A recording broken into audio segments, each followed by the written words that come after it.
First of all, I just want to welcome everyone here at IDRC and everyone who is participating online using Zoom for the second in a series of research to practice seminars on women's empowerment in development run by the Women's Empowerment in Development Lab, or WED Lab, at McGill University's Institute for the Study of International Development.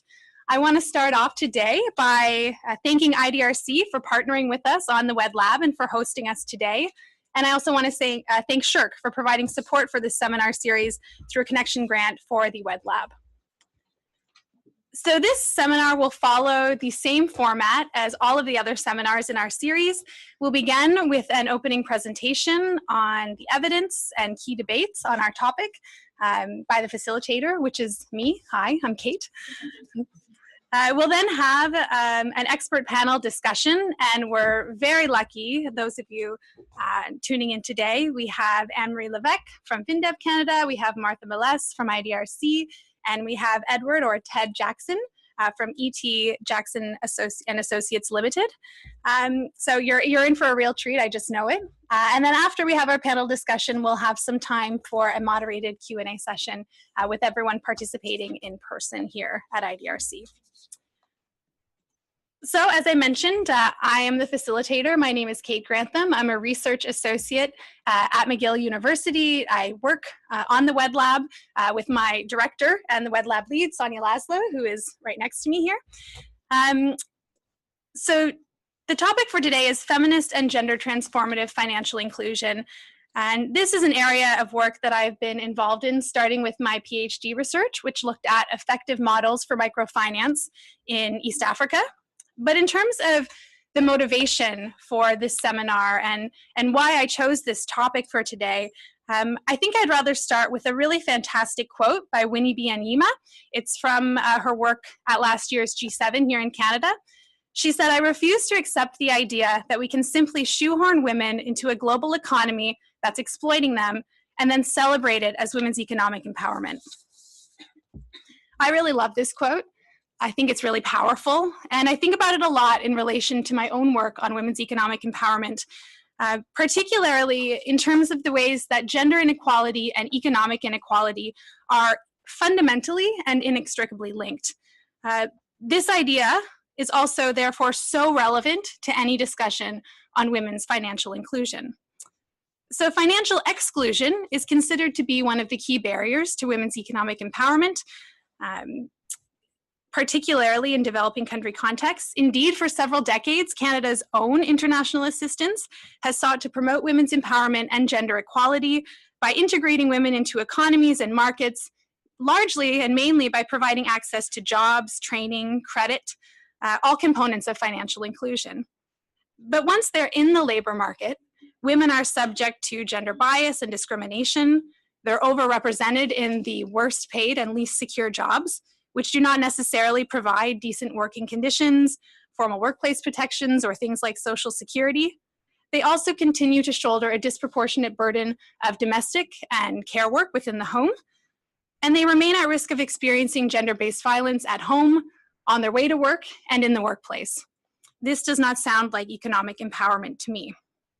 In order to be meaningful, therefore, women's economic empowerment programs, including financial inclusion, really needs to address the social norms, laws, economic policies, and structural barriers that restrict women's opportunities and choices. So in this seminar today, we're going to be discussing the opportunities and challenges for adopting feminist and gender-transformative approaches to financial inclusion, which go beyond promoting individual women's access to finance alone to also tackle the root causes of gender and economic inequality.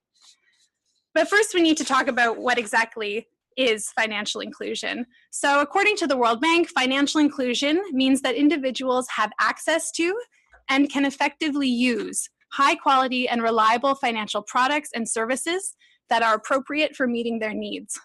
It's really an umbrella term that encompasses an increasingly wide variety of tools, programs, and approaches. We'll talk about a few of them today.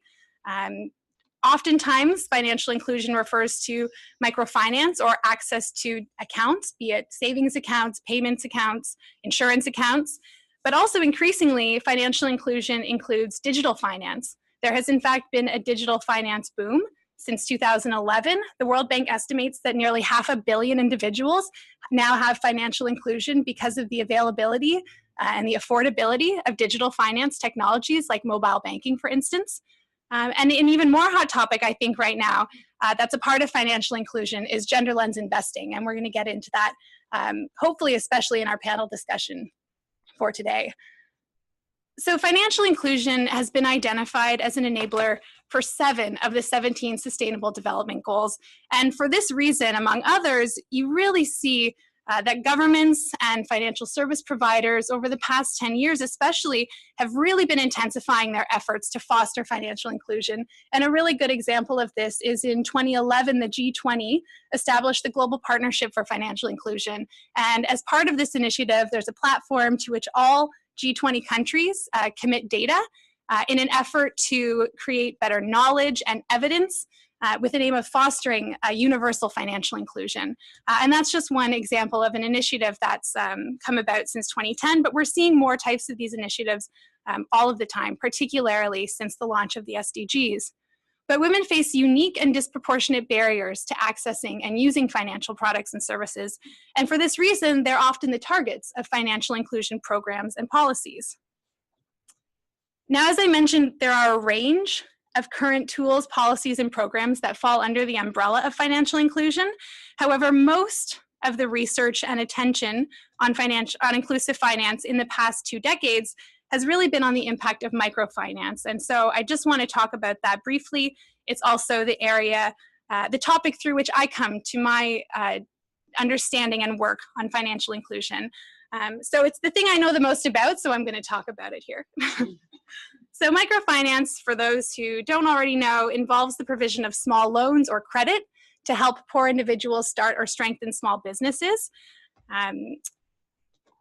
Now, clients of these initially small-scale and nonprofit organizations were required to meet regularly, make weekly deposits into a joint loans or savings account, and be jointly liable for repaying each other's loans. And it was this joint liability model that creates an alternative to conventional loan collateral requirements that poor people, and especially poor women, can rarely fulfill. Microfinance was initially celebrated and attributed with improving not just individuals' income, but also non-financial outcomes, things like health, education, and perhaps most famously, women's empowerment.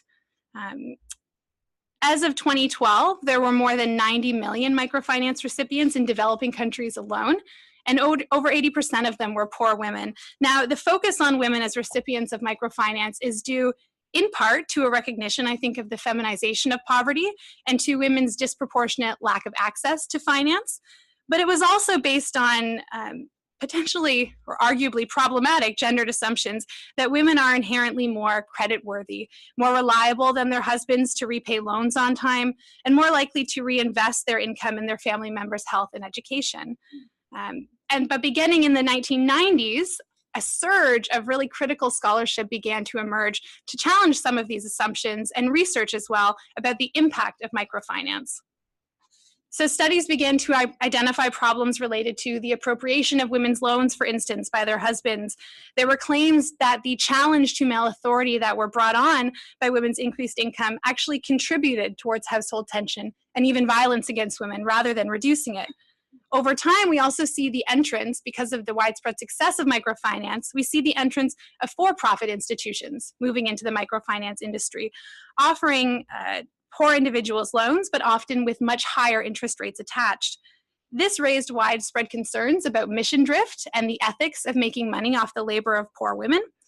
And other studies cautioned against the negative physical and psychological effects of the intense pressure that women can experience to repay their loans, sometimes resulting in suicide by individuals who have defaulted. And the picture on the screen right now is from a 2010 protest in India after a wave of suicides occurred from microfinance recipients. Really, the literature on microfinance is quite polarized. There are some people who believe quite strongly and support it as a means of empowering women or improving their social or economic status. And there's another body of literature that suggests that it leaves women worse off than before. And to me, these types of discrepancies in the evaluations of microfinance really beg the question, are these types of negative impacts inevitable? Or are there certain conditions that, when addressed, distinguish microfinance programs that are effective at empowering women from those that are not? So as rigorous evaluation showed the mixed effects of microfinance, in particular for helping to empower low-income women, there has been a shift towards looking at different models of financial inclusion in development practice, different tools and policies and programs, and perhaps most predominantly is a discussion around account ownership. So oftentimes when people talk about financial inclusion or the financial inclusion gap, what they're talking about is a gap in account ownership with a formal service provider. So whether it's having a savings account or a payment account or an insurance account, this idea of account ownership is often what's talked about in relation to the financial inclusion gap. But increasingly, as I mentioned, the idea of digital finance has come onto the scene. This is the delivery of financial products and services through technological innovations, including online banking especially. It's actually quite fascinating. Over the last 10 years, the Global Findex survey through the World Bank, as I mentioned, has identified that over 500 million people have had access to financial inclusion through digital finance. But quite interestingly, the gender gap in financial inclusion, the gap between women and men, has remained stagnant since 2011. So we have this incredible boom in terms of technological innovations, but not necessarily reaching women in the way that we want them to. And then, as I mentioned, gender lens investing is quite hot on the scene right now. It's an investing approach to promote the social and/or economic empowerment of women in addition to producing financial returns. So one of the most common ways that gender lens investing is used in financial inclusion is to, for instance, invest in women's micro, small, or medium enterprises specifically.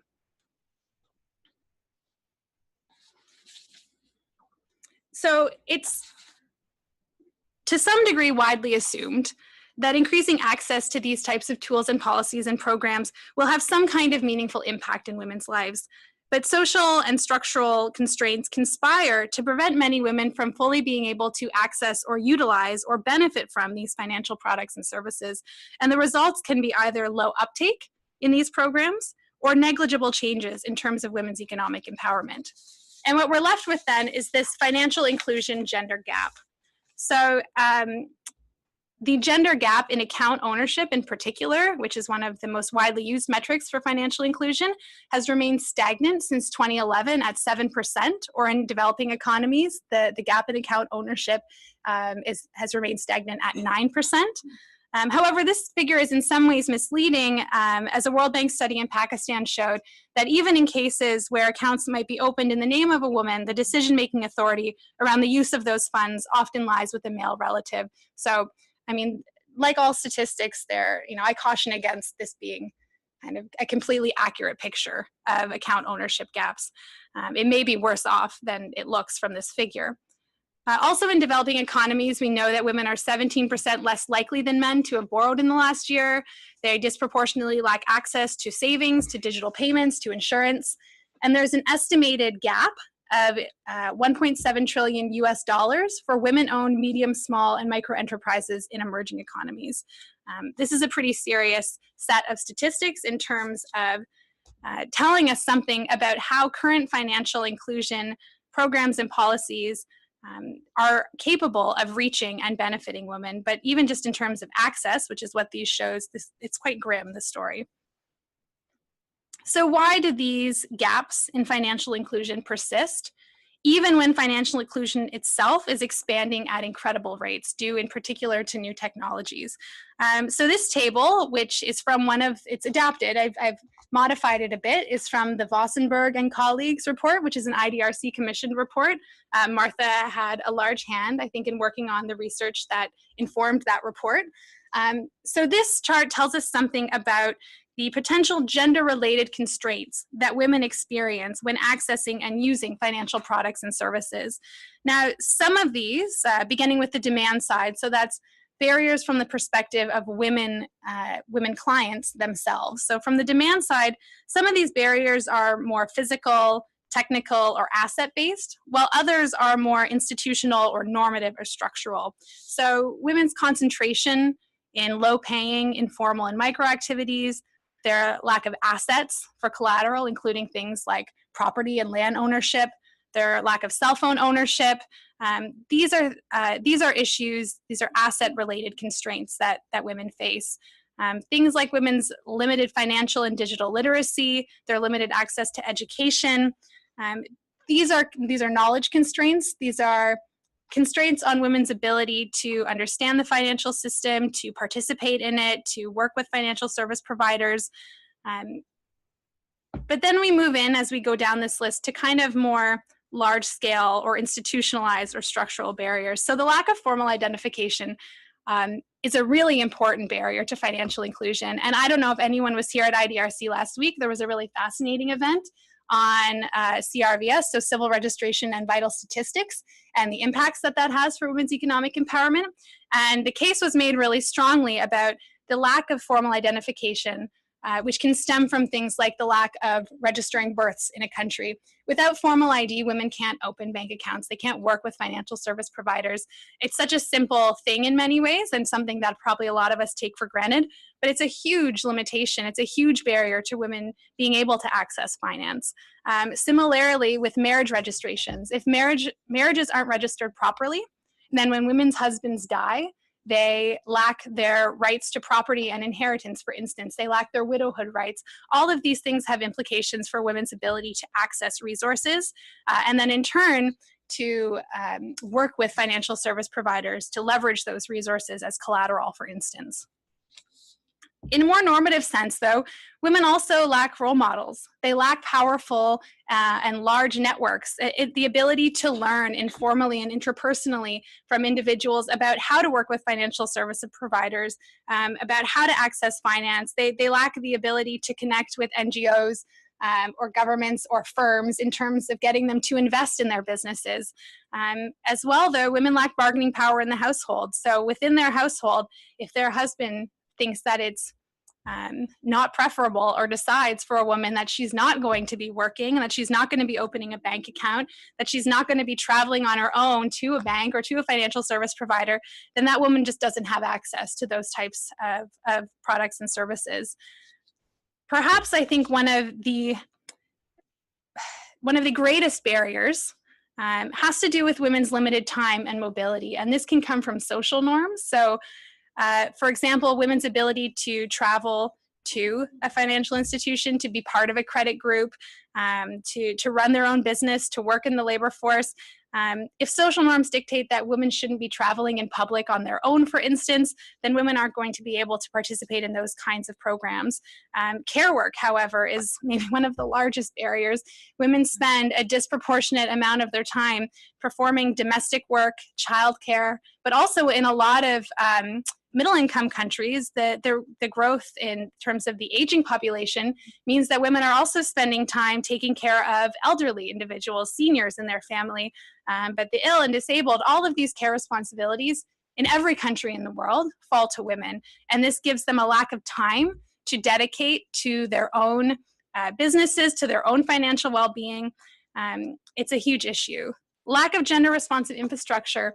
There's some really excellent work going on also out of IDRC looking at the effects of transportation systems and safe transportation for women. If women don't feel like they can enter into a market or a community because they can't get there, because if they take public transportation and they'll be harassed or they'll be assaulted, they're not going to have access to those kinds of spaces. It's an incredibly significant structural barrier for women. From the supply side, which means the side from financial institutions themselves, there are other barriers. So gender-blind policies, products, design, marketing, service offerings. Historically, institutions have not been great at identifying women's distinct financial needs and by getting appropriate products to them, by marketing to them in spaces that they tend to hang out, that they tend to be in, that they tend to have access to.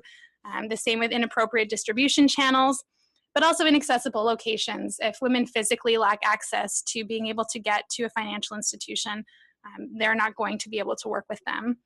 Gender bias limiting trust and belief in women's business success is also a significant issue. If you work for a financial institution or an NGO or an investment firm, and you just don't believe that women have what it takes to be successful in a business setting, you're not going to lend to them, you're not going to work with them.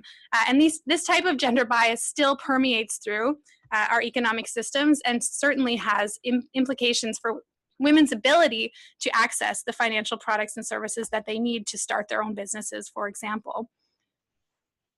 The same with discriminatory beliefs about the appropriateness of women's involvement in business or finance. If a woman lives in a community or a country where it's thought to be unacceptable or inappropriate for them to be working outside the home, or for them to be spending time away from their husband, but dealing with other men in the community, for instance, to sell them products or as street vendors or things like that, then the ability or the likelihood that you as an institution are going to work with that woman is obviously reduced. Then we have larger laws and regulatory barriers that constrain women's ability to access finance. So things like restrictive and discriminatory opening requirements for accounts. There are countries in the world where it's still not legal for women to have their own bank account, or they need the permission of their husband to come and open the account with them. And what that means for their independence and their control over their own finances, I think speaks for itself. Lack of gender-inclusive credit reporting systems. If at a national level there isn't a picture being painted or a history of a woman's credit, then it restricts her ability to take out greater size loans. It restricts her ability to work with financial institutions. Barriers to registering women-owned businesses and worker cooperatives. Through some work I've been doing with Oxfam, we've heard a lot from women's street vendor associations, waste picker associations, about the difficulty when a government won't formalize or register your business because they don't see it as being a legitimate business, your ability to take out loans in the name of that business, your ability to rent property, to have a storefront for that business, all of these things are negatively impacted. Again, barriers to obtaining ID or CRVS data, legal barriers to owning and inheriting property, or laws preventing women from working certain jobs, from accessing credit or opening a bank account. All of these are incredibly problematic. And then once again, lack of public, affordable, and quality care services. I put this here again because in addition to being a demand-side barrier, an issue that women face, it really is an issue of public service provision that needs to be addressed in a more structural way. So in addition to having gender gaps in financial inclusion, we also have really important gender data gaps. So there has been some really interesting work done by initiatives in recent years to increase the availability and use of sex disaggregated data on financial inclusion.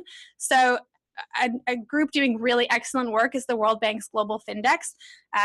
This is an initiative that launched, I believe, in 2011 with funding from the Bill and Melinda Gates Foundation.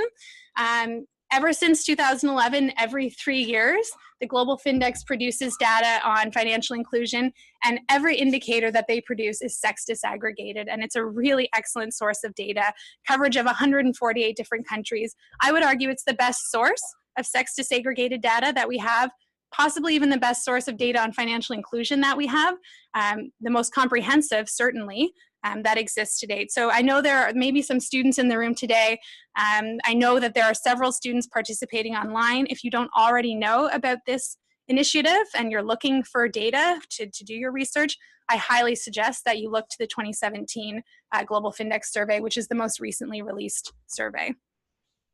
But critical gaps still remain in both the supply side and demand side data that we have available, particularly at the national level. So while many financial institutions are themselves collecting data on financial inclusion, sometimes sex disaggregated data on things like account ownership, loan repayment rates, things like that, there's a lack of national regulatory systems and databases to which institutions can report so that we get a picture of what's happening at the national level, which then feeds into a picture of what's happening at the global level. So we still need more sex disaggregated data. This data is really crucial to designing and monitoring interventions that support women's financial inclusion. And indeed, this is hugely important because we don't even know right now which design features of financial inclusion products and programs or policies and programs are the most beneficial for women. We can't even say exactly which types of financial inclusion have the strongest benefits for women, and that's a huge problem. So we need more coordinated efforts involving policymakers, financial service providers, and civil society to generate quality disaggregated data on this topic.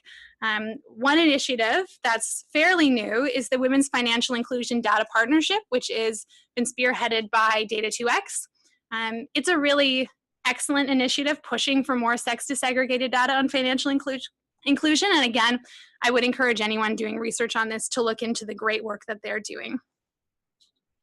So then what do we actually know about financial inclusion and women's economic empowerment? Well, research into the empowerment potential of financial inclusion programs frequently finds that such impacts are either negligible or debatable, like the work on microfinance. And the reading that I suggested by Banerjee and colleagues today does a really great job of outlining some of those debates and pointing to the limitations of microfinance beyond increasing income modestly and consumption modestly.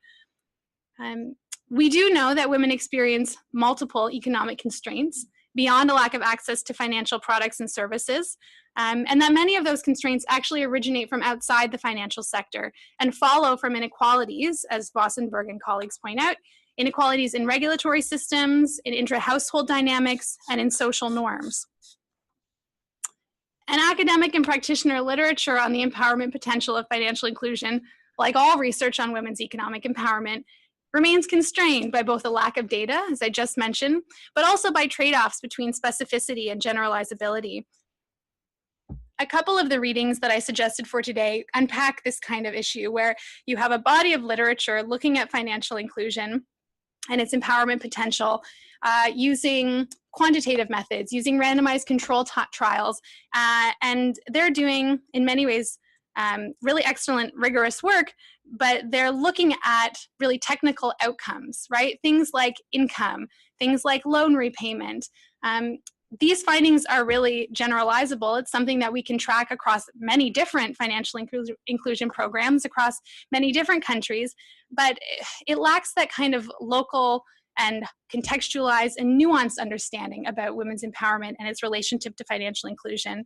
So on the other hand, then you have qualitative studies using participatory methods, oftentimes they're case studies, and they are producing more context-specific, more nuanced data on the relationship between financial inclusion and women's economic empowerment, but they're not generalizable because they're so specific, and they do get at the heart of what women's empowerment means in that context, and they're tracking really interesting things about agency in particular, women's agency, their decision-making power, other locally defined kind of aspects of empowerment, but they're tough to generalize. And so this trade-off between specificity and generalizability really confounds efforts to understand the relationship between financial inclusion and women's economic empowerment.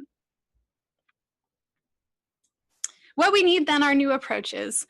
Approaches to research and practice that go beyond just a focus on women's financial access to explore gender transformative approaches, feminist approaches. And the literature on feminist and gender transformative approaches, I think, has grown a lot in the last 10 years. Based on my own work this past year with McGill and IDRC, looking at how to measure women's economic empowerment, some work that I've been doing as well with Oxfam on feminist approaches to women's economic empowerment, I've come across a lot of really interesting definitions that speak to different elements about what a gender transformative approach or a feminist transformative approach might look like. And here are three different kind of quotes or works that I think get to what I've come to decide for myself is really at the heart of these types of approaches. And the first, from CGIAR, talks about how gender transformative approaches go beyond targeting the symptoms of gender inequality to address the social norms, attitudes, behaviors, and social systems that underlie them. Next, from the Women's Rights Policy Group here in Ottawa, they define transformative feminist approaches as those that are concerned with addressing the root causes of structural and systemic inequalities and concerned with transforming systems of power. It's a very politically oriented definition, and I really like that. In the reading by Holvelet, which I suggested for today, they do a great job of speaking to the potential mobilizing power of programs that are women's empowerment programs, to mobilizing power for women to demand their rights, for women to pursue their strategic gender interests as opposed to just their practical gender interests. These are three kind of These quotes speak to 3 different elements that I think are really important to a feminist and gender transformative approach. But I've also been doing my own thinking on this. And I've kind of come to the conclusion that I see there being 6 core elements to a feminist and gender transformative approach to development, research, and policy and practice. And the first is that these types of approaches have to be really holistic. So feminist, FGTA, I'll just say, because feminist and gender transformative approaches is quite a mouthful. So FGTAs, they target changes beyond just access to jobs and markets and institutions.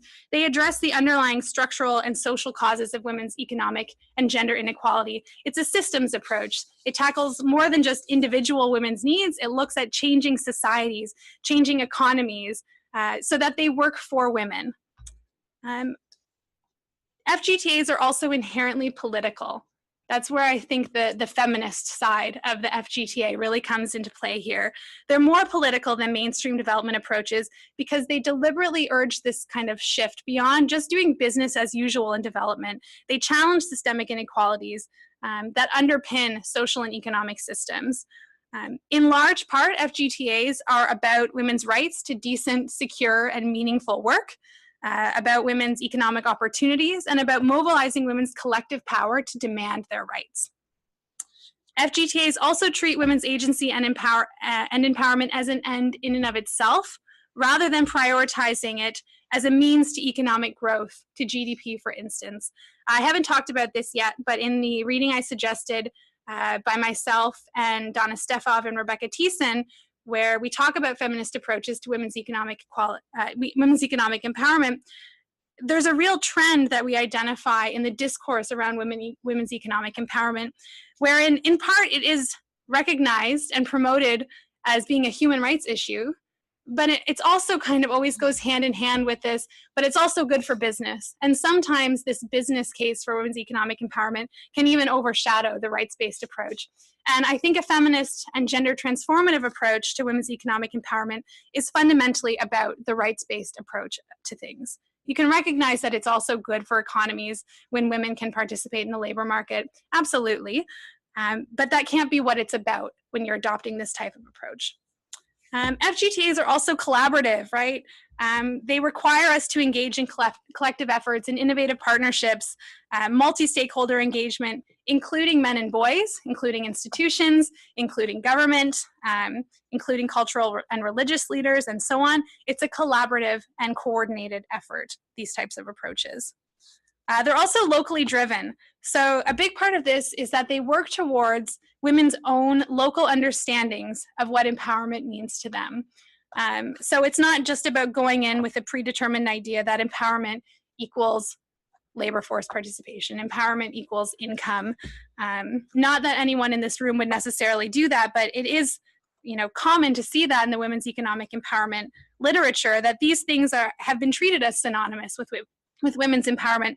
But when you speak to women on the ground about what empowerment means to them, it's much more context specific, it's much more personally meaningful. And FGTAs are driven by a desire to work towards empowerment as local individuals and women define it for themselves.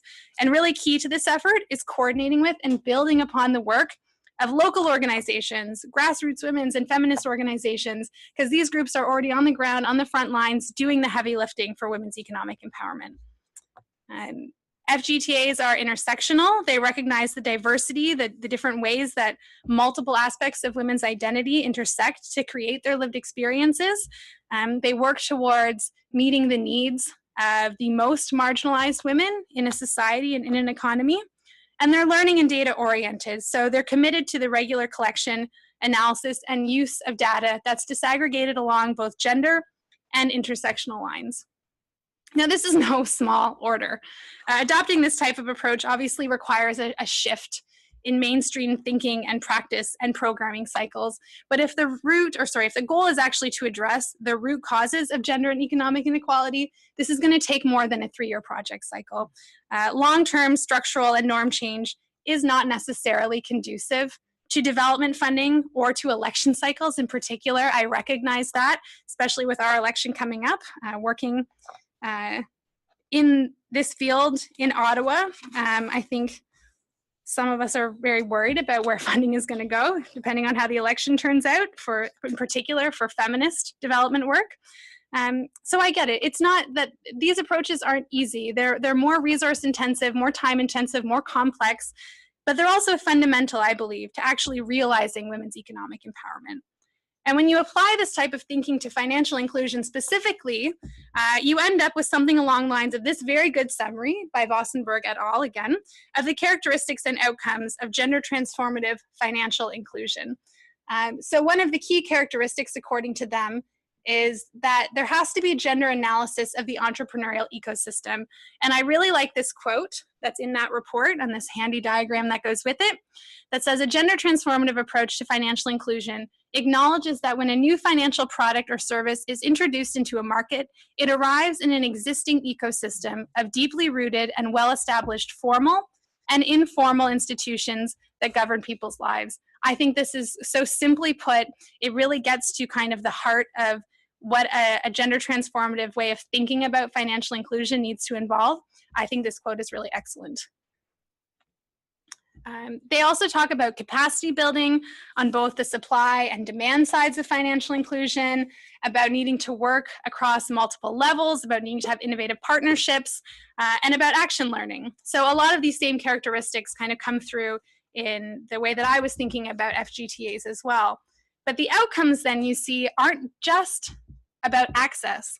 The outcomes about gender transformative approaches to financial inclusion are about enhancing women's empowerment, about strengthening the relationships and negotiation dynamics. That's about women's agency, right? Their decision-making power.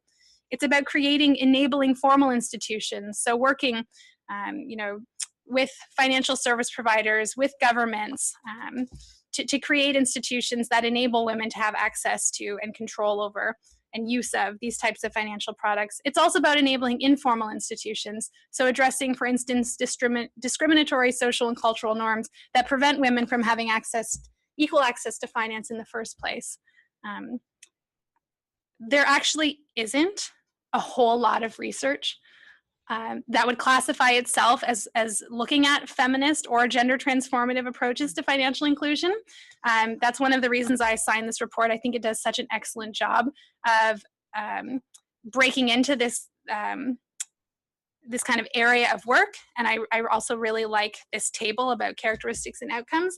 I think it's a really excellent example of what this could look like, a feminist or gender transformative approach to financial inclusion. And what that means in practice then is that financial inclusion providers or people working on financial inclusion need to start to address those more structural barriers, those more systemic barriers to women's ability to access and use finance. So I would say of the existing programs, a lot of them have done sometimes really excellent work on addressing those at the top of these charts, the ones in black, but more work needs to be done to address those more systemic barriers on both the demand side, the supply side, in terms of laws and regulations that are towards the bottom of this chart. And I won't spend much time on this now. I won't go through it again. I will be putting the PowerPoint, I'll be sending it to everyone who participated, so you can go back and look to this yourselves and agree or disagree. These are what I see as being some of the really key areas where feminist and gender transformative financial inclusion could play a really important role in improving the system so far. So then in terms of what this actually looks like in practice, I'm just going to give one example. And this is an example that comes out of my PhD research. And I think this is a project that has elements of a feminist and gender transformative approach to financial inclusion. And that's the African Probiotic Yogurt Network. This is an initiative in East Africa, in Tanzania, Kenya, and Rwanda. It's effectively a credit plus microfinance approach, which means that the people running the project, they provide women with loans, technical assistance, and entrepreneurship training to establish, in this case, small-scale yogurt kitchen businesses. So women are given loans to open their kitchens. Sometimes they're given a lease on a kitchen space. They're given technical assistance to learn how to produce the yogurt. It's probiotic yogurt, so it actually requires quite a specific production process and working with a local medical institution to give them the probiotic culture. It's quite complicated. I certainly couldn't do it. And they're also given entrepreneurship training. And the idea is that then these kitchens will produce yogurt that's given for free to people with HIV in their communities, as well as individuals suffering, children in particular, suffering from malnourishment. This yogurt is incredibly healthy. So it's a community health project and a microfinance project. And when I went in to do my field research in Tanzania, I found some really interesting findings about which kitchens were experiencing different impacts from other kitchens. So some of the kitchens, there are 10 in the area that I was working, in addition to these types of training and support, technical assistance, had also received training on women's rights awareness. They had received training on dealing with domestic and gender-based violence. And they had received support for community mobilization. And in this case, that meant that before their kitchen opened, the NGO would work with them to meet with local leaders at the street level, at the district level, at the city level, to get everyone on board with their kitchen, to make sure everyone knew about it. They also brought in these women's husbands to show them what they were doing in the kitchens. And in a lot of cases, the women reported that their husbands were at first really suspect of them spending 8 to 10 hours every single day in a kitchen alone with men in their community. They didn't know what was happening in there. They may have gotten a bad reputation. Men were initially, some men, very uncomfortable with their wives participating in this program. But these efforts to bring men in, so they learned the training, they ended up spending more time in the kitchens. It really brought men on board. It had some really fantastic impacts in terms of the acceptability in the eyes of these husbands of their wives doing this work, or of children of their mothers doing this work. So some of the kitchens received these additional types of supports, and it was those kitchens that actually ended up having much more interesting impacts, I think. So groups that received women's rights training, as well as the community mobilization support, ended up reporting higher incomes, higher consumption spending beyond just basic needs. So they weren't just, paying their rent. Some of them were actually buying their own properties. They weren't just feeding their children, preventing starvation in their families. They were actually being able to save money for the future, to buy clothes, to buy more frivolous items. Like their consumption patterns were beyond just their basic needs. These kitchens also reported increased savings account ownership, lower member attrition. There were all of these different spin-off effects that weren't seen in those kitchens that just received the technical assistance and the training and the loan. There were all of these really interesting spin-off effects. And the program also managed to shift gender relations in the community, not just in terms, as I mentioned, about the acceptability of women-run businesses, but also in terms of attitudes towards gender-based violence. So these kitchens ended up, because they were partnered with this local women's organization called Kivulini, who did the gender awareness training, they ended up being known as kind of a sister organizations to Kivulini. They also knew about resources in the community. If someone was experiencing gender-based violence, where they would go to report that, where they could go to get support for that. So women from the community ended up coming in to talk to them when they were dealing with domestic violence. They ended up serving as kind of like counselors in their communities. And this was really personally meaningful for them. So those women kitchen members also spoke in the research that I did, the interviews I did, about the personal satisfaction and fulfillment that they derived from their work in the community. And this is something that I think most of us in the room also have the luxury of relating to in our own work. This wasn't just decent employment, it was personally meaningful employment. It wasn't just about access to finance, or access to a loan, or to training to help women start a business. It was about much more than that. And to me, I think that this speaks to a feminist and gender transformative approach that prioritizes producing more equal gender relations, creating more economic opportunities for women, and also supporting women's rights to decent and meaningful employment. And this takes me back to that initial quote by Winnie B Anima, because I think that through a feminist and gender transformative approach to financial inclusion, we can strive for a lot more than just shoehorning women into an exploitative labor force. So very lastly, where to from here? Well, we need better sex disaggregated data on financial inclusion. I spoke quite a bit about that. But this isn't just new national and global data sets that we need. We also need better mining of existing data sources. So in research conducted by Data2X, they found that when it comes to financial inclusion, a lot of key stakeholders and potential users were actually unaware of data that existed on financial inclusion or where to find sex disaggregated data. So just better mining and awareness of existing sources as well as new data sets. We also need more empirical research to determine which product design and service delivery approaches produce the most feminist and gender transformative impacts. I get quite frustrated with the really polarizing debates about microfinance because I think instead of talking about whether or not microfinance works, we need to be having more useful conversations about how to make microfinance work in specific contexts. And that's what I think this point speaks to. We also need knowledge, evidence, and tools to guide NGOs, governments, financial service providers who are looking to apply feminist and gender transformative strategies. This information isn't readily available. The language around this way of working actually doesn't even really exist that much yet. If you looked to find online or in a database, like a library catalog if you're with a university, research on feminist or gender transformative financial inclusion, you'll find very little. Yet there's so much knowledge that exists within the practitioner community in particular, I think, that we need to develop it more and share it more.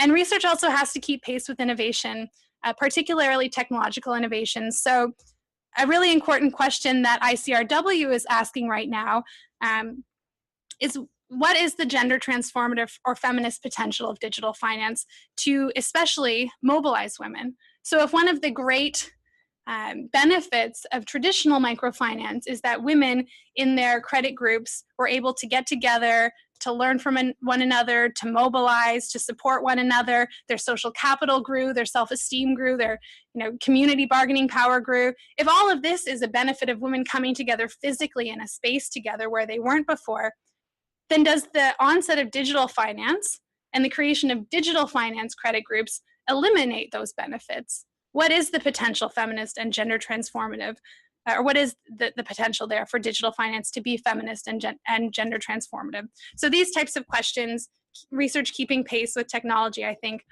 is very important. I'm very excited for this portion of the seminar where we move into a discussion with our very esteemed group of panelists, and I'll just introduce them to you now before we get started. First on the end is Martha Meless. She is a program leader here at IDRC, where she leads a multidisciplinary team that strengthens policy research capacity in developing countries to boost economic opportunities for women and youth. Since joining IDRC in 1993, Martha has worked in various programs covering issues of poverty, trade, and social policies, as well as gender equality. She holds a PhD in public policy from Carleton University, as well as a graduate diploma in international development and cooperation from the University of Ottawa, and an MBA from the United States International University. Next, we have Anne-Marie Levesque, who is the Gender Equality and Women's Economic Empowerment Advisor at FinDev Canada, which is Canada's bilateral development finance institution. Her role is to ensure that investments bring leading approaches to the inclusion of women in private sector activities and women's access to economic empowerment tools. Prior to joining FinDev Canada, Anne-Marie worked as a consultant in London and New York at Aragon Associates, a consultancy firm with a focus on human rights, gender equality, and development. And finally, to my left, we have Edward or Ted Jackson, who is president of E.T. Jackson and Associates Limited, a firm advising foundations and development agencies on impact investing and innovative finance in Africa, Asia, and the Americas. He recently led the external review of the Gender Lens Investing component of Investing in Women, a DFAT-funded initiative in Southeast Asia, and for the Caribbean Development Bank, is providing technical assistance on gender equality to development finance institutions in the region. Ted also advises for the MasterCard Foundation, for WUSC, and for the Match International Women's Fund. So please join me in welcoming our very esteemed panel.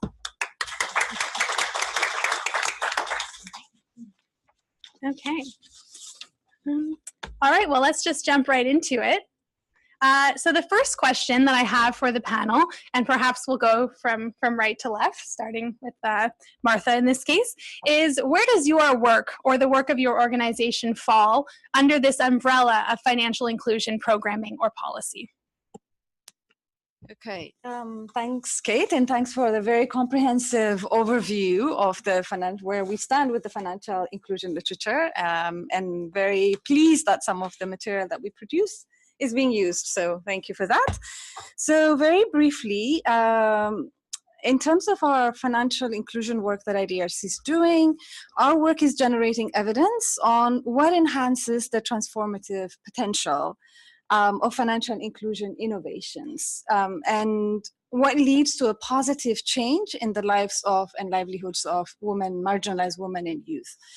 So we started our work with in Latin America with the focus to see what can we do to enhance the access to finance by indigenous women who are excluded from financial inclusion. So we partner with banks, but we wanted to go beyond microfinance and see whether beyond loans, whether savings is the one that is really a catalytic, has a catalytic impact. So we tested to see if actually the conditional cash transfers would be, instead of being handed by cash, if there is a way to partner with banks so that that's deposited directly, and if there is a sufficient financial literature, whether that would have an incentive for even the poorest of the poor to save in a small way. And we have a randomized controlled trial, which accompanied that, to really see if this has a potential impact. And we actually saw that an increase in 10%, as much as 10% in savings. And they bought assets like chicken, livestock, which is very meaningful for the lives of the poor women. So we were very encouraged. And that actually led to a scaling up within the country, but also many of the regions also use that approach. So that led us to think about, what is the way in which further research and action-oriented research can enhance in this space. And we did some work in Africa. But in parallel, we were also doing a lot of work on women's economic empowerment, which generated a lot of knowledge about other barriers, which has nothing to do with finance, nothing to do with jobs itself, but has everything to do with the structural barriers that would mediate whether the outcome would be positive or it may not have outcome, and in some cases may also have a negative impact. So as Kate mentioned, some of the work on care economy, for example, some of the work on public transport. So that was an eye-opener. So it really led to realize that we really need to understand what else is happening. So for that to go beyond access to finance and looking at, what are the factors that impede the transformative potential of the financial inclusion. So our work in recent years focus more on that and trying to unpack. So we have projects our work can be clustered around 3 areas. On the one hand, our work is looking at, how do we, to better understand what are the demand and supply side barriers that still need to be tackled to make the access more meaningful to the lives of, and we're focusing on marginalized women and youth. And in relation to that, what can be done to really enhance? So it's not just a diagnostic, but what do we do about it? So testing some of the interventions that has the promise. So on the second strand of work and accompanying that is really to see what are the ways in which we can scale some of the promising initiatives, but who needs to be on the table? So really bringing together the different sets of actors, so knowledge generators with practitioners, with policymakers, with other donors, to really see where are the spaces in which promising interventions can also be scaled, and at the same time having a knowledge platform that can allow us to see, what are the lessons that we can learn from that. And third is really informing policy frameworks that remove the barriers at the regulatory level. So we're working with regulators to really understand, not just the barriers. I think there is sufficient understanding of what are the main barriers, regulatory barriers, but what can we do with that? And to what extent the financial innovations and technological innovations can also help us overcome that. So we're working on 3 clusters of work in the financial inclusion space, and I'll be happy to elaborate, but I'll stop here for the, thanks. Wonderful, thank you, Martha. I'll put the same question to you, Anne-Marie.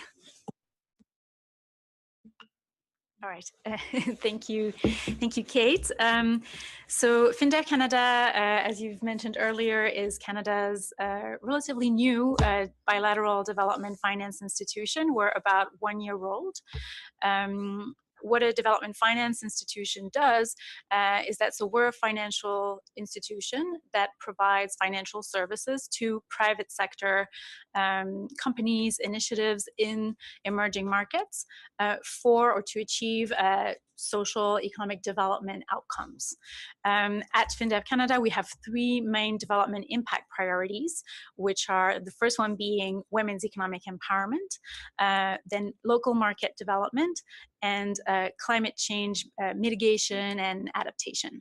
And women's economic empowerment within this holds a bit of a special place, being a cross-cutting theme across everything that we do. So it doesn't mean that everything we do needs to be in women-owned businesses or only for women borrowers or microfinance institutions, but we apply a gender lens. So we are a gender lens investor to all the transactions that we do. We are currently focusing on 3 sectors, what we call green growth. So that means renewable energy, can be also sustainable water management, but followed by the agribusiness value chain, and then the financial industry. And within this, we have a specific focus, so we would like to have a specific impact on SMEs, small, medium enterprises, because we see them as a very powerful vector of social and economic development. So for us, financial inclusion cuts across many of these things. It's an enabler of many of our women's economic empowerment goals. One of the vectors through which we want to impact women's economic empowerment is access to what we call economic empowerment tools. So this can be, we don't have a finite list, we're open to see what this could be, but financial services is an obvious example of that. Access to new technologies, for example, can have a powerful enabling aspect. Access to certain basic services, power, different sources of energy could go in there. But so there's a very natural link in there. And then, of course, because we want to be present in the financial industry, there is also another clear link there. So to answer your question, where we fit within this is definitely more on the supply side, maybe looking at your earlier analysis. So this is where we see through our financing of financial institutions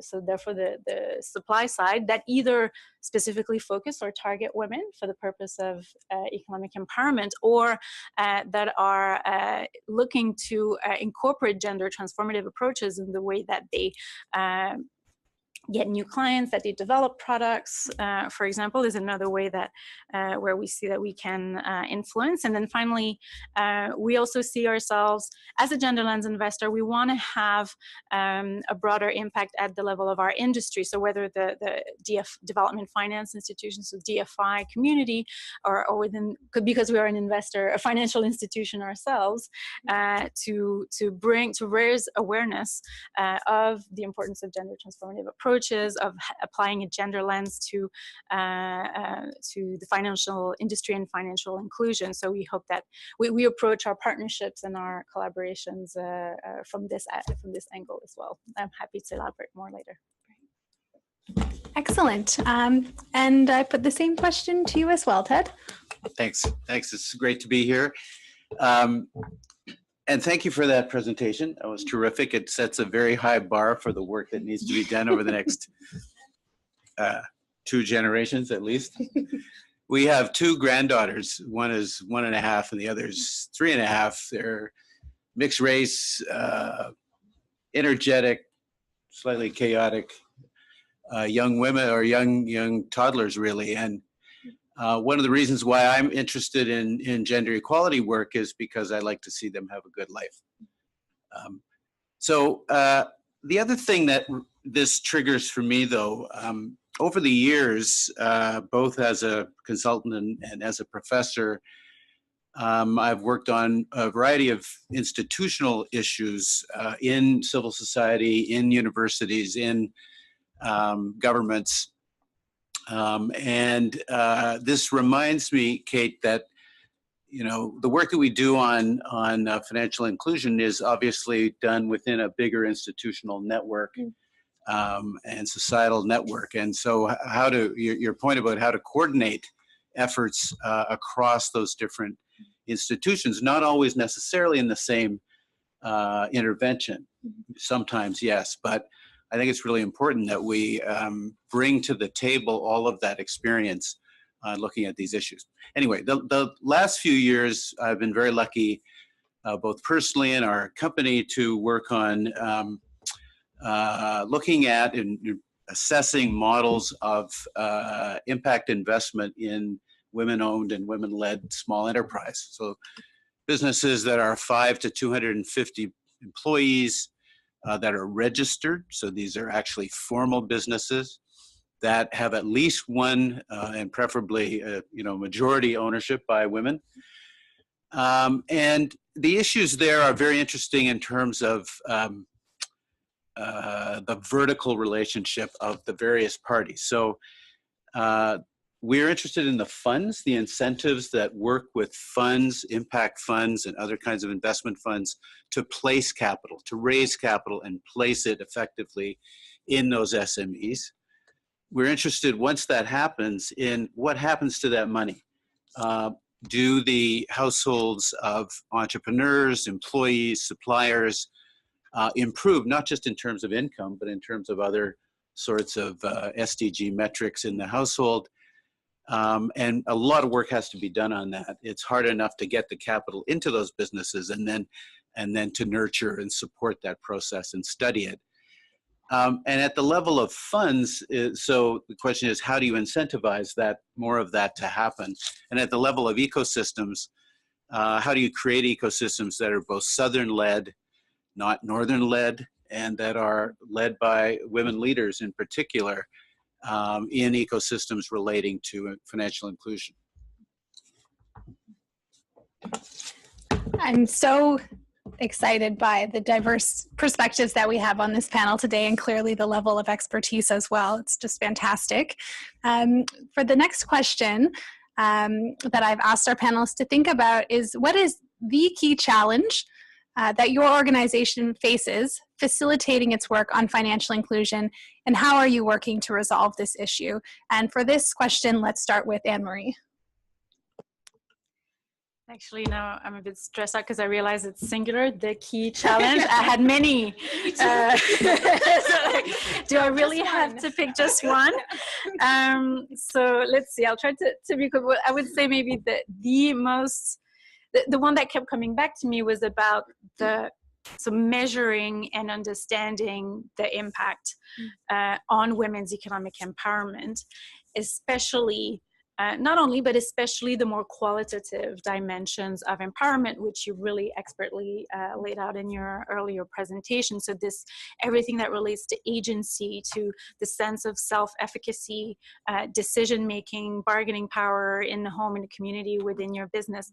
Very difficult to measure in any context, but because of also the challenges or the contradictory almost evidence that we see coming out of the few many studies, but the data, as you mentioned as well, is quite scarce. So very, very challenging. And so I think we understand, and the evidence is strong in terms of that. In ideally financial inclusion, or were it to work perfectly, it would be a great vector of economic growth, of economic empowerment. But then somewhere along the way, we know it's not the only ingredient that's necessary to really achieve what we wanted to achieve. So what's the right combination of those ingredients? What are the factors that can explain that in some cases it's successful, it works, in some others it is not, and it does not lead to the outcomes that we want. So getting the measuring and the understanding, the deeper understanding of the dynamics is really a key challenge, I think, for all practitioners and investors as well, when we want to invest our money in the most impactful way, but without having all the necessary data and evidence, or as much data and evidence as we would like, is certainly a challenge. I was also going to mention just the fact that, being a small organization in the world of development finance institutions, certainly FinDev Canada is quite small, and we know we cannot tackle everything. So we want to direct our resources, our expertise, our capital where it's most likely to have an impact. So how do we do this, also knowing keeping in mind the first challenge, and also the fact that, as again you've mentioned and really well explained, many of the challenges lay outside maybe our natural sphere of influence, which is our investee companies, or so the supply side. And these financial institutions may also have limited capacity at this moment, or when we start engaging with them, to successfully implement gender transformative approaches. So that's another challenge. And the last one I'll mention is time. So it's also about, when we talk about changing gender norms, because it's really what we're talking about at the end of the day, changing systems, changing structures, it takes a long time, or a lot of time, and probably rightly so, because change that is precipitated or done in without the proper structures around it cannot lead to the outcomes that you want. So how do we manage those expectations in a way and continue to direct our work, being mindful of the fact that this is a long-term undertaking, and that we will succeed. We will need to fail probably in order to find that perfect recipe and finally succeed. I'll stop. Wonderful. I'm not even mad that you didn't pick just one, because they were all very interesting and important challenges, I would say. Martha, how about you?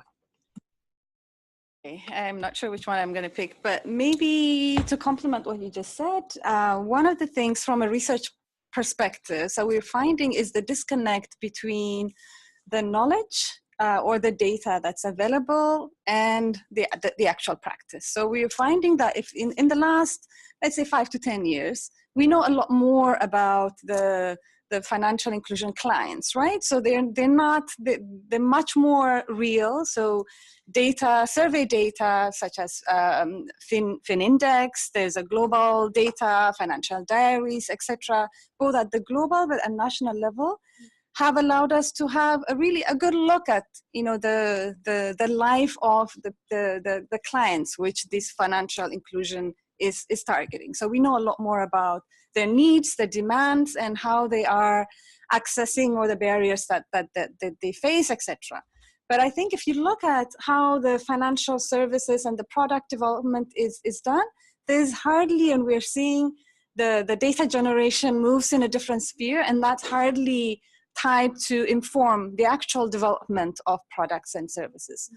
So what we are trying to do is, and we have a number of initiatives that we've set up, is to set up a way in which we can bring the two together to incentivize the development or the refining of products and services with the needs in mind that is revealed through looking at sort of the data or the evidence that's available. So we have a number of projects, particularly in Sub-Saharan Africa, that actually we are working with more responsible, but also very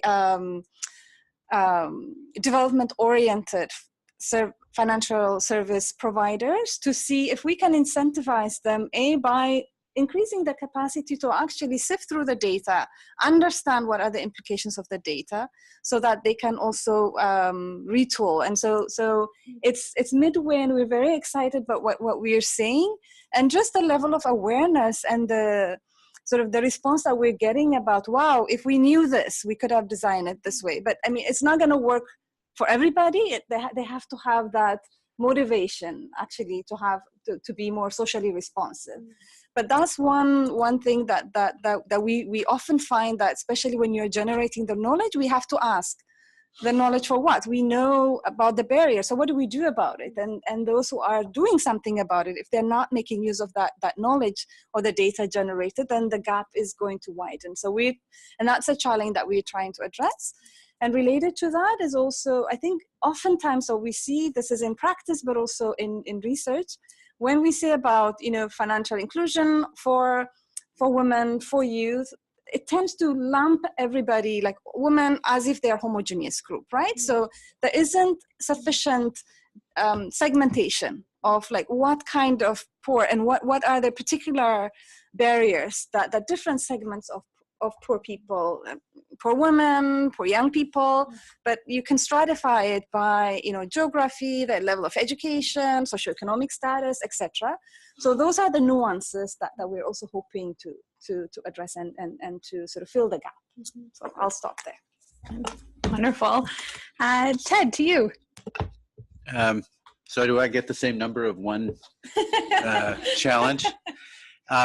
So the one challenge that I will raise, and then perhaps sneak in another one, is the issue of the quantum of money available for implementation of programs or interventions versus our ability to talk about it, and the insufficient funds that I think are out there in terms of real practice to test these models. You talked about this, to do it in a gender transformative way in whatever models, you have to be spending money. And it isn't enough to write blogs. I do that. It isn't enough to write papers. There has to be money that goes into, and in the case of where we're working, into women-owned businesses, like real money, so that they can test and grow as much as they can. They get to hit walls, they will have real life.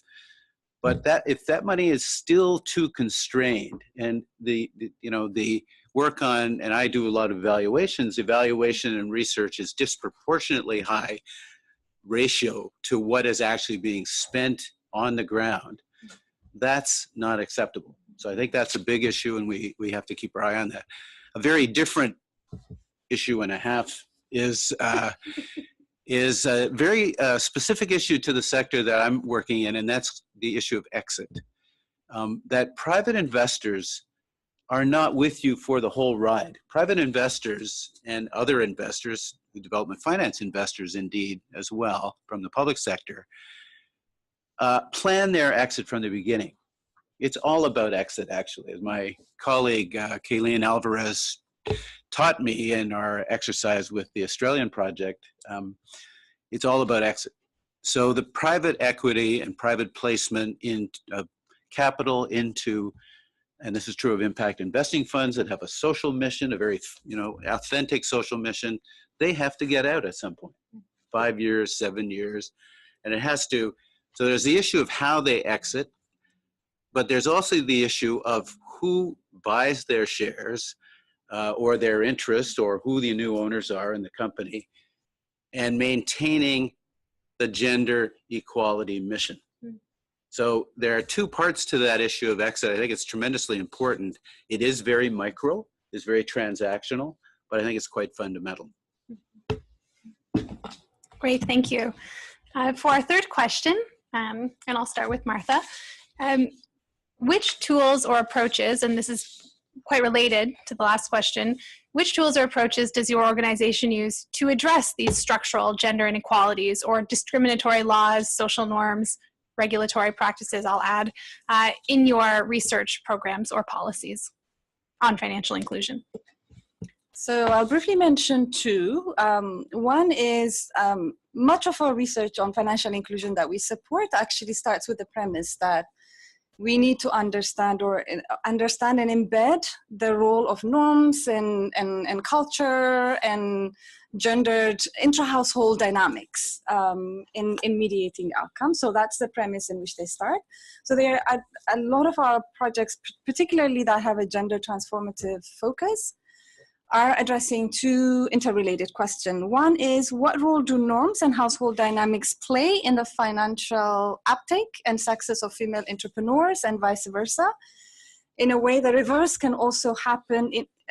For example, how does financial inclusion shift the intra-household dynamics?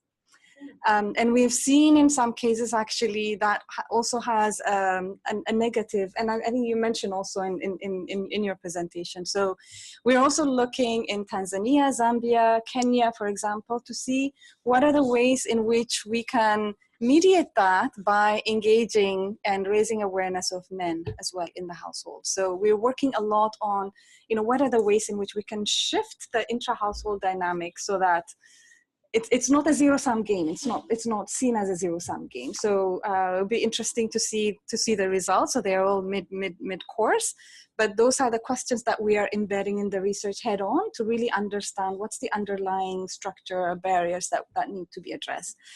And related to regulation, we are also working with regulator through a partnership with the Alliance for Financial Inclusion, which many of you may be familiar. Whose membership is the central banks, who are the regulatory bodies. So through there, we are actually, I think for the first time in the last couple of years, integrating mainstreaming a gendered approach in terms of their strategy. So several of the central banks are now collecting gender disaggregated data, in part also by the push by DataX, but we're also supporting them to not just collect the data, but see what do you do with it? How do you respond to the barriers, and what does the gap signal? So we're working on the regulatory space as well. So through different tools, so it's in some cases it's involving qualitative in-depth studies to shed light on the nuances. In some cases it's more a randomized control trial to actually isolate what's the impact of X versus Y. So I'll stop there. Excellent. And to you, Ted. So there are a whole range of tools at different levels that are worth highlighting, but just briefly, at the level of households and firms, there's some work on lean data and mobile tech, and participatory approaches, blending those things to try to understand what's going on inside small business, inside households that are benefiting or should benefit from gains in those businesses. And there is work that needs to be done, I wouldn't say it's being done, around quality of job that is produced by SMEs. There's some really interesting work in a global northern context by a group called PCV Insight on what's the definition of a good job. That's in the case of North America. And there needs to be work on southern context, and obviously this is going to differ, maybe not obviously for sectors and geographies, but that work is really important, I think, to get our minds around what does that actually mean in practice. There are some really interesting technology tools, technologically driven tools being financed by a group called Working Capital Investment Fund in supply chain transparency and ethical sourcing.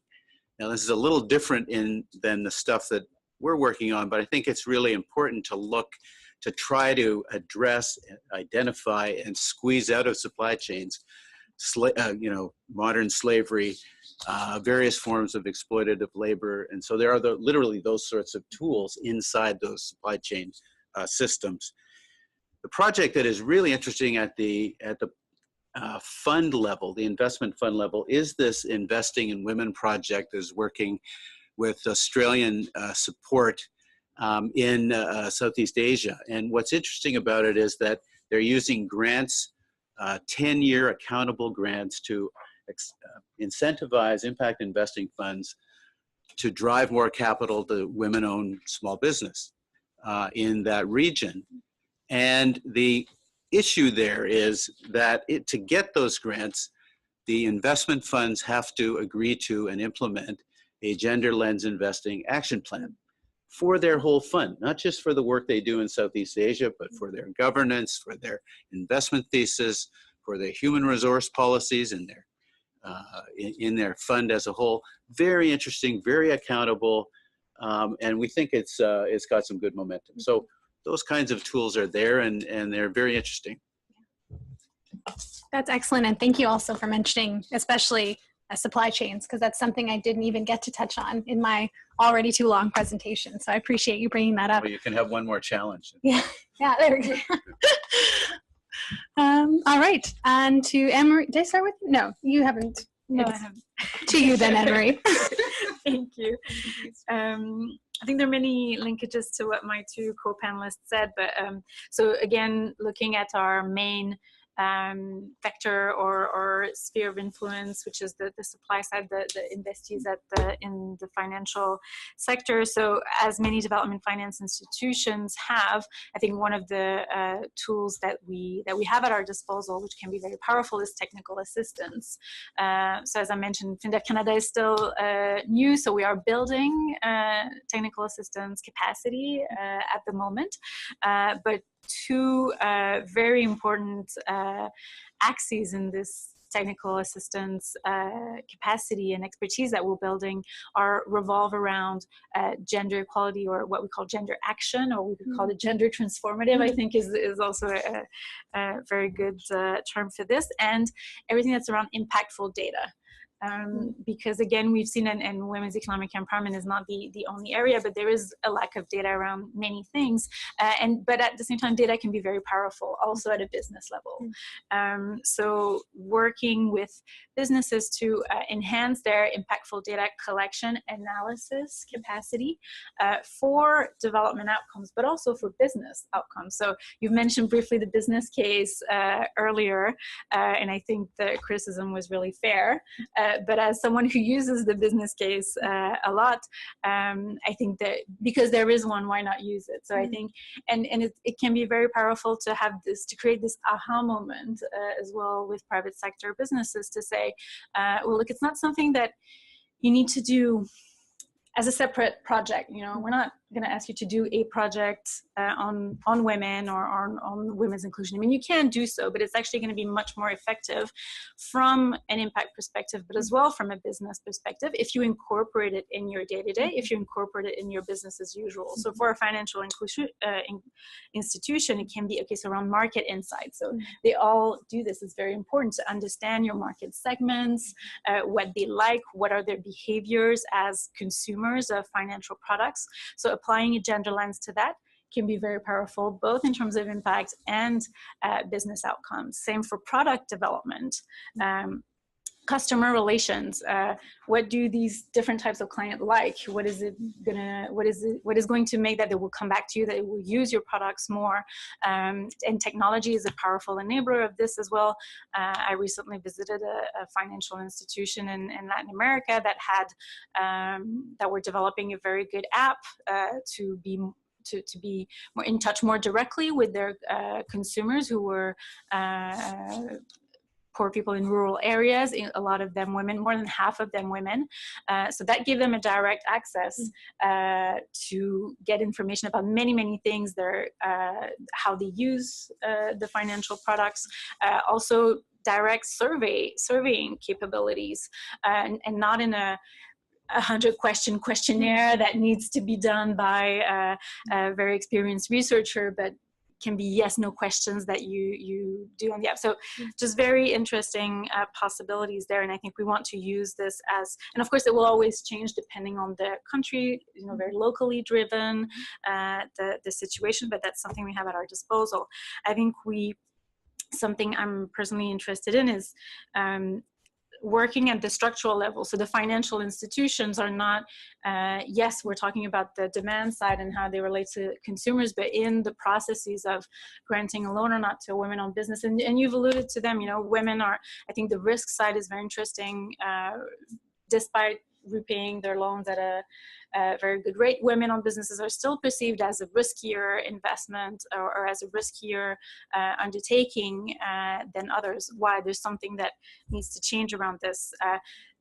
automatic things like asking for certain types of collateral are also, as we know, very damaging for women-owned businesses. And finally, so I think again there's a lot to be done in terms of I think probably the most powerful tool that we have is our capital, so investing it where our mouth is, so in women-owned businesses or in funds that invest in them, but also in those that want to adopt gender transformative approaches, to really and have this participate in this momentum that there is at the moment, and all the initiatives that Ted mentioned, there is a momentum right now on this. So contributing, I think we really want to contribute to that demonstration effect, to break down those barriers, to say, yes, it's not riskier than others to invest in women-owned businesses. There is a case for it in terms of impact and returns as well. Wonderful. Our last question, and this is actually a question that we ask as the final question in all of our seminars, is in which directions would you like to see research push knowledge on financial inclusion? And I'll start with Ted for this one. Okay, thank you. There have been a number of things already identified, both in the presentation and also in these comments, but just let me add three. One is studying and being calm about failure. One of the mistakes that the microfinance world made is, and when those suicides started to happen and they shouldn't have happened, but they did, that industry had bought its own rhetoric for 15 or 20 years, and sort of was completely caught in the headlights. It had no movement, no response on this issue. And the impact investing world that I'm in is a little bit like that. It's part of it is the finance people. They're very caffeinated, and they push very hard their marketing and their branding. But if research could calm people down, particularly government funders as well, and just say, look, this is not magic. This is hard. Some things are not going to happen in the way we expect, but that's normal.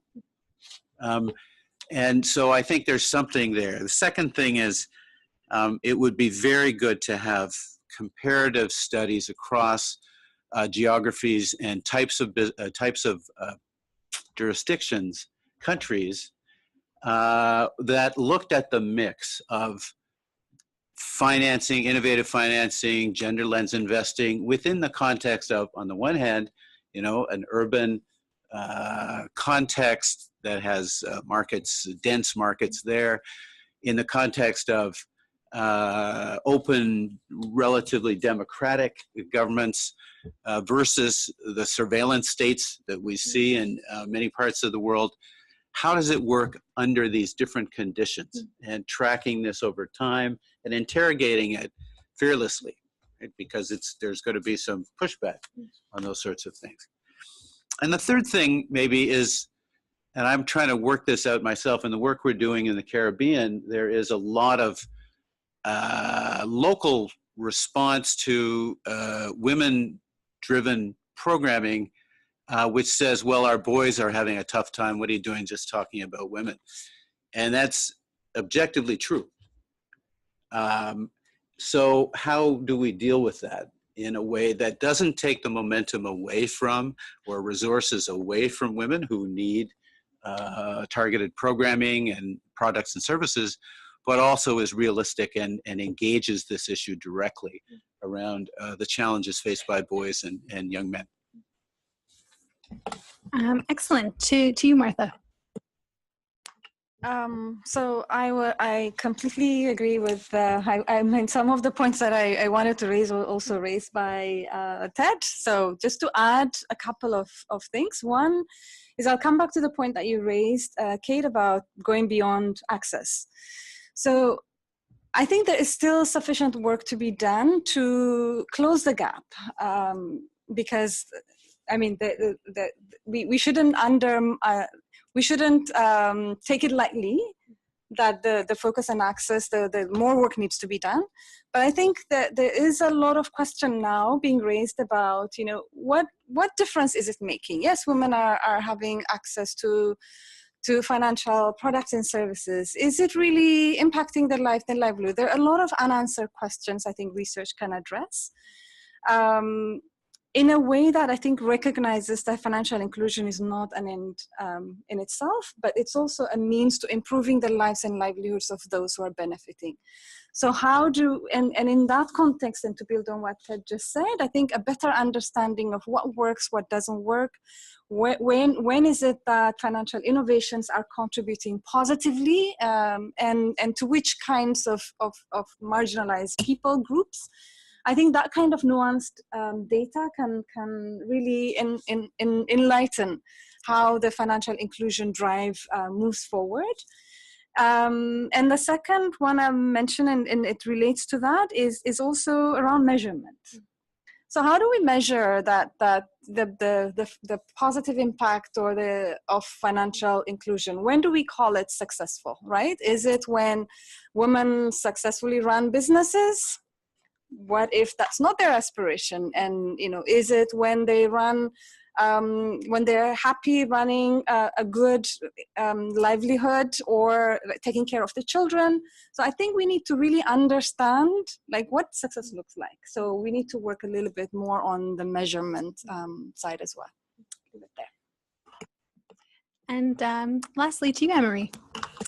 What else can I add? I mean, this is, I completely agree with everything that's been just said. So exactly around better measurement, I mean, I've already mentioned it, beyond access, and I come back to what I was saying earlier. So we know financial inclusion itself can be an enabler. The access itself has an important role to play, but it's not enough. So what is some more research on and there's not going to be one single right answer, but the right combination. So is it when we pair it with gender awareness training? Is it when we pair it with entrepreneurship training and business skills for women entrepreneurs? And of course it's going to vary, but the more we can push in this direction, the more us as practitioners, or when we are talking to financial institutions, the better and the more practical it can be, and the better we can try to achieve that impact. And again, the measurement on the qualitative. So when do we know, and that's exactly what you were saying, that it's led to empowerment, or that it's been successful in this area? It's not something that we're going to solve tomorrow, but we still need to work on it. And I do want to come back to Ted's point about failure. Absolutely, I think it's part of the process, and we need to be more accepting of this, I think, as well. Not, of course, it's not great, but that we can and should and must learn from it. And okay, so now at least we know that this does not work, or it was a terrible idea. So what else what can we learn from this, and what does it tell us? Because it is going to happen, and because also coming back to what I was saying about risk, we want to, if we want to achieve the type of impact we want to achieve, we need to take risks. And what's the corollary to taking risks is that we may fail, but if we don't try, we'll never know, and we'll never learn from it. So yeah, I'll stop here. Fantastic. I realized I haven't been giving any of you a chance to respond to one another's comments. Fortunately, you're great speakers, so you're not speaking in silos. You're doing that on your own. But Martha or Ted, do you have anything to add to Emery's comments, or in response to one another? This is more in response to your comment, one of your comments, and that is around learning and adaptation. That it seems to me that the kinds of issues we're talking about here are fundamentally require ongoing learning. And maybe it's just an obvious point, but putting mechanisms in place for that to happen, for knowledge mobilization and dissemination of these sorts of things, this kind of a session, other sessions like this, other cases and tools and so on. I think it's an area that really needs and would benefit from that kind of thing. Martha, anything to add in conclusion? Maybe just quickly, so to pick up on one of the things, so two things that Anne-Marie said, and one, in terms of, what else we need to do, what does financial inclusion or needs to be coupled with, and I think this is really important, and this is where I think we can do more of, because it's not in isolation, and what's the combination? Is it financial literacy paired with I don't know, some intra-household, dealing with some intra-household dynamic issues? Is that what really propels the positive impact, and what are the combinations that work in different contexts, right? So I think that's a very important point that we're also trying to tease out, but it's important that needs to be done. And maybe finally, and that's something I think a challenge for us when we think about transformative change. So it's a long process, particularly when we think about the norms and intra-household dynamic. We didn't get there like right away, and it takes time to change, right? But when we have projects that are research projects or other projects that have a finite duration, 3-year, 2-year, 4-year, we're not going to see the kind of change, transformative change within that timeline. So what do we do? So I think we need to think about what are the ways in which we can monitor progress towards that, while recognizing that this takes a long time to shift. And there is also pressure from funders to really show quick results. So really we need to find a way, but it's true, we need to find a way of balancing that in a way that also be creative in showing how do we show the incremental progress towards the long-term sustainable change, and what would be the progress markers. All right, fantastic. Well, thanks to all three of you. I will move right away then into the Q&A, and I think we'll start by maybe taking a couple questions at once for the panel, and then give them a chance to address them as they're relevant to them. So are there any questions at the moment?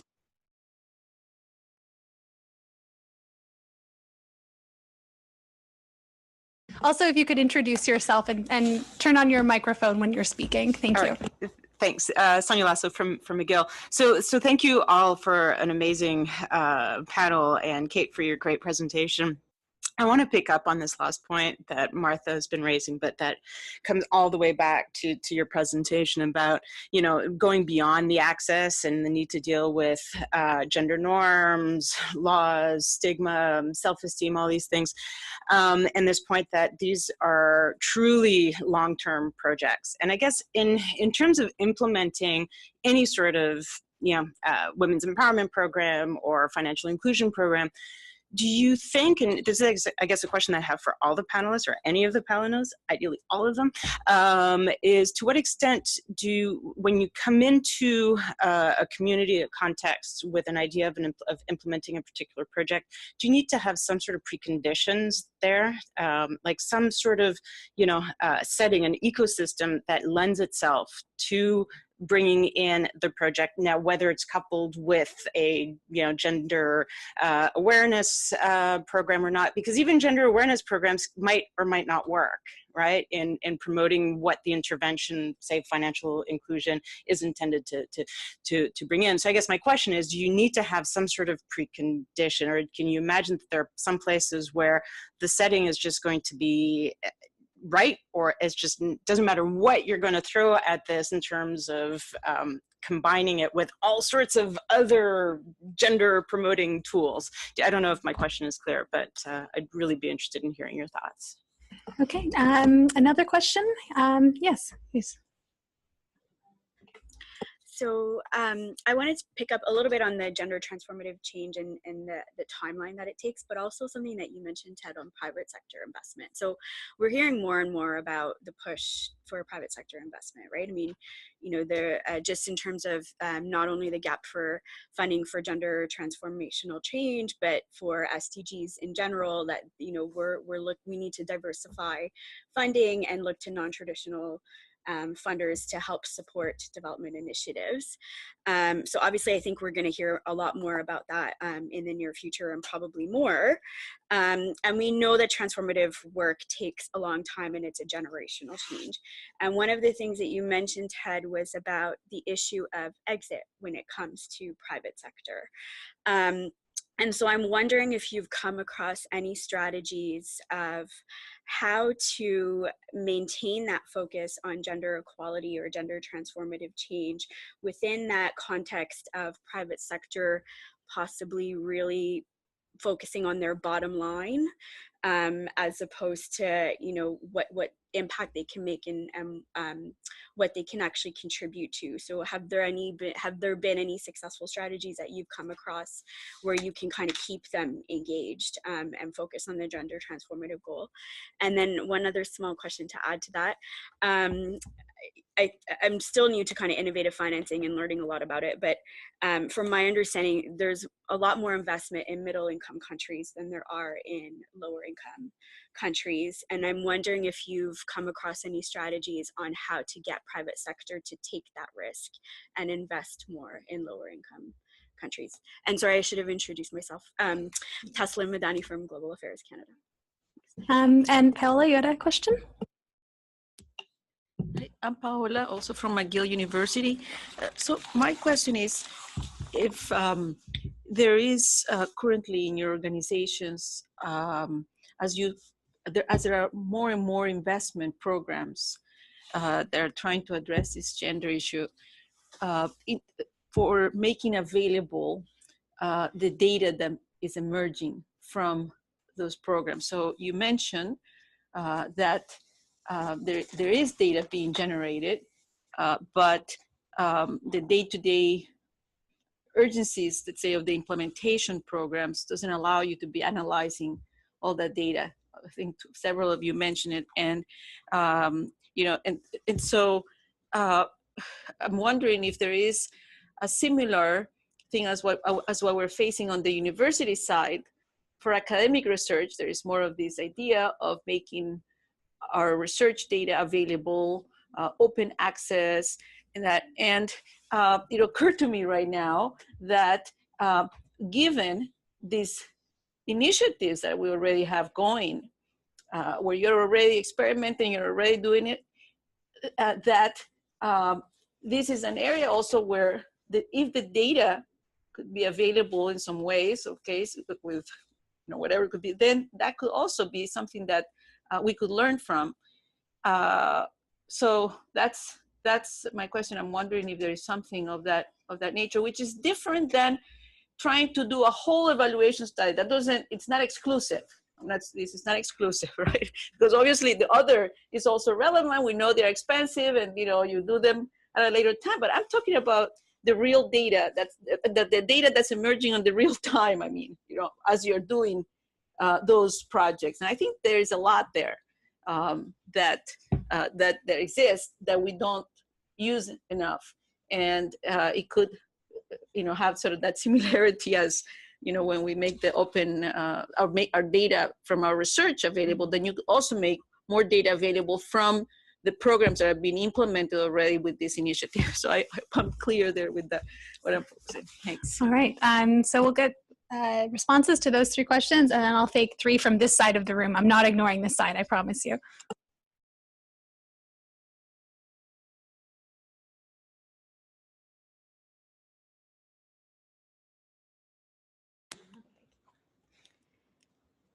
Yeah, okay. So I'm not sure if I understood your question correctly, Sonia, but I think, so around preconditions, I think, so certainly, so maybe I'll flip it, because I think you also mentioned that if there are cases where it just wouldn't be possible, I think, unless there's a complete lack of willingness or interest at all, very completely closed from the part of a project, or in our case, financial institution, I think there are always things that you can do that can, if not completely transform, that can affect meaningful change and therefore impact. So but there are certainly things that we that are, how could I say, like you say, preconditions that are very favorable to this type of change. So in terms of when we look at an institution, looking at of course, the existing client segmentation and breakdown, what has been done to reach out to understand this particular client segment, to understand their needs, their preferences. Is there anything that's done on the study of the use? Not even impact would be great, but just even the use, the take up of certain products by different segment of the clientele. So all of that already tells you things about the organization and the potential receptiveness to gender transformative approaches. But certainly the ecosystem is something that we want to look at, especially if you look at women's entrepreneurship specifically. It does not exist in a vacuum. It's not something that comes out of thin air. Yes, there's the financial system, but there's also the legal regulations, the national framework that supports or does not support entrepreneurship or women's entrepreneurship specifically, the social cultural context, as you've mentioned, that may or may not be. So how can we contribute to creating a kind of supportive or enabling environment or enabling ecosystem is really crucial for the long-term transformation. On the private sector question, so we only do private sector investments. We are ourselves a crown corporation, but only focused on the private sector. So just on a few of your questions. So I like the question about LDCs, for example, because it's true we haven't discussed this, and this is certainly something that we want to be able, or so where we want to be able to go. And to your question of how we can get the private sector to go there, I think there's a role for global affairs, for the FinDev Canadas of the world to maybe in kind of lingo to de-risk some of those investments. So maybe the private sector is not quite ready to go there yet, but with the right guarantees or incentives actually going in, and then hopefully this is this will have a trickle down or ripple effect on the market, saying yes, so this market is somewhere that private sector can invest with returns. And on the exit question, well, that's for Ted, but personally, I like the approaches, especially when we think about women-owned businesses.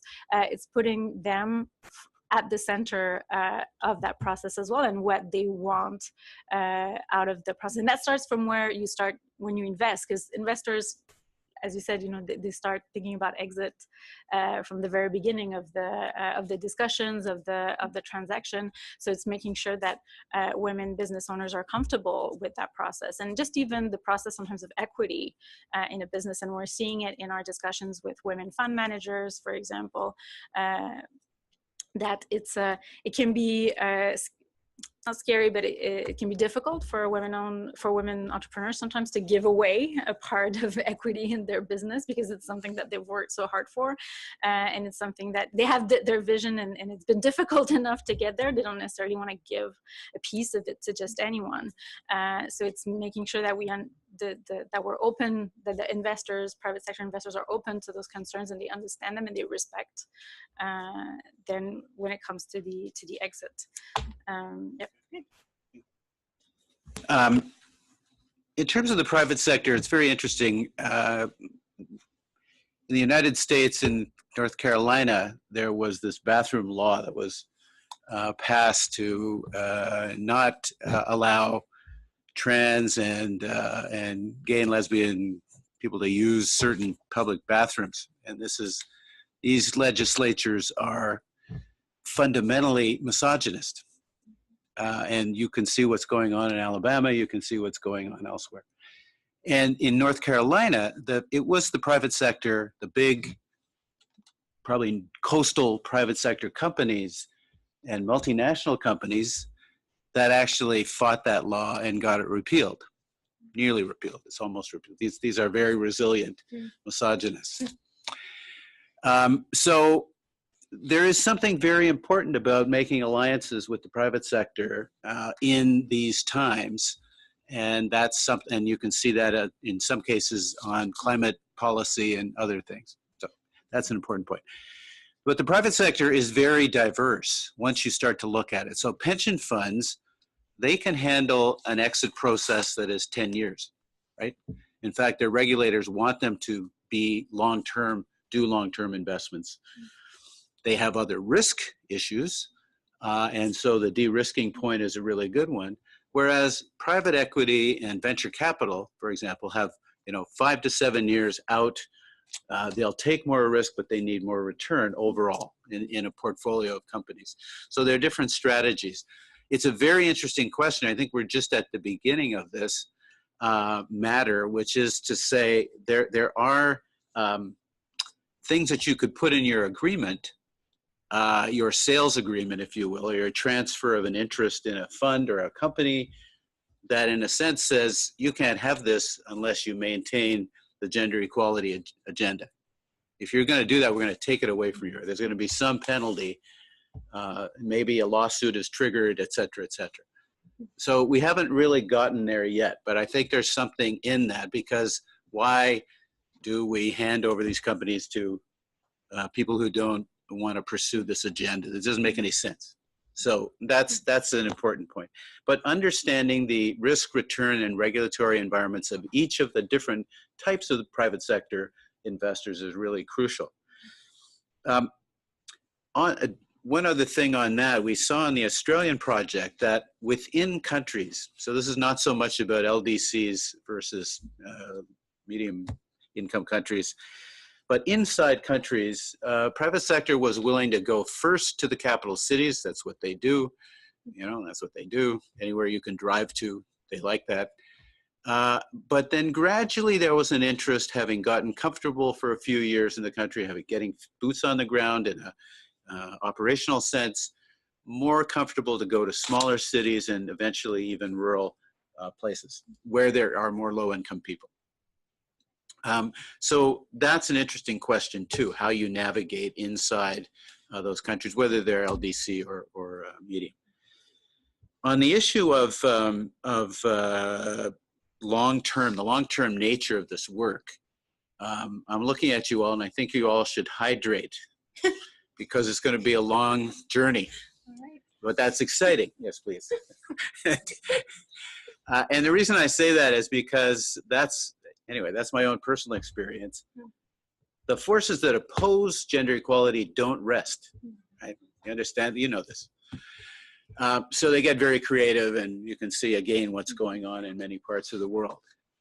So it's not linear, it's important. And one of the things that strikes me is that one of the few institutions that we have that's multi-generational is the university. That's how you get, you're actually doing this now. If you have a long game that you're playing, you want young people to come up. You might even want the odd old person, which universities have quite a few of already. But enough about that. But you want this, and mid-career people who are really, productive and active. So you want a range of generational players so that they can take each other. You want succession, because this game does not stop. And that's important. And you also want to transfer knowledge across those generations. So I think that's worth thinking about in a large strategic sense.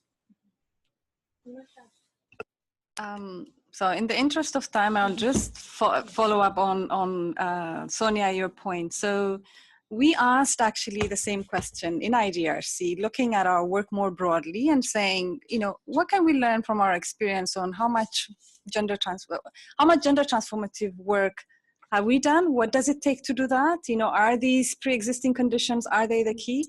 So we looked at our work over the last 10 years to see like any gender-focused work, to what extent has, and in some cases the intent was not really to go and have a gender transformative project, but we looked at all of them to see to what extent have they been gender transformative, what can we learn from them.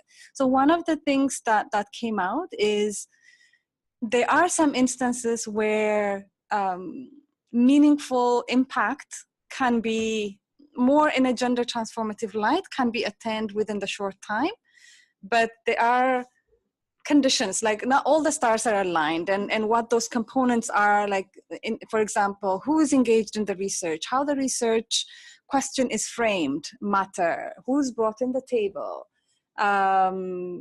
So, and the multidisciplinarity of the team. So it's not just the researchers, but also the coalition of researchers and activists, etc. So there is actually, I mean, this is where I'm going to pull a plug for a PR. There's a publication of that, of the lessons, is going to actually come out in 2 weeks. Actually, it's going to be launched at the Women Deliver. So that would have insights on what have we learned and what it takes. And a key takeaway message for us was, not all the work that we do needs to be or can be gender transformative. So we need to have a balance. It's okay to have gender responsive or gender aware project, but at the very least, you have to be aware of the structural barriers, right? Even if you don't tackle it directly, so that then you can avoid to having simplistic assumptions or conclusions. So, but I mean, there's much more nuanced and rich information. So if you're interested, look out for that on our website. So it'll be interesting, insightful. I will look out for that. I'm sure many of us here will.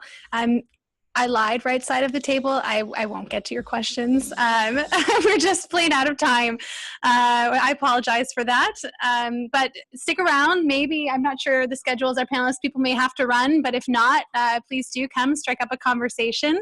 I just also want to mention, again, thanks to our partners, IDRC and SSHRC, for their support with this series. I also want to specifically thank Mélène for all of her help on the back end and working with me to set this up. It would not be possible, truly, without your work on this with me, so thank you. And then as well, our next WED Lab seminar is on cash transfers and women's empowerment. It's taking place on June 14th. Sonia Laszlo will be facilitating it, and you can go to the WED Lab website to find more information and soon to be able to register. So keep an eye on that. And then, yeah, lastly, I think it's just a slide with all the references. And the PowerPoint, as well as a recording of this webinar, will be made available and put on our website, along with a policy brief outlining some of the key points of the discussion today. So you can all look forward to that. Thank you, everyone, for your participation. It's been great. Thanks so much. Thank you.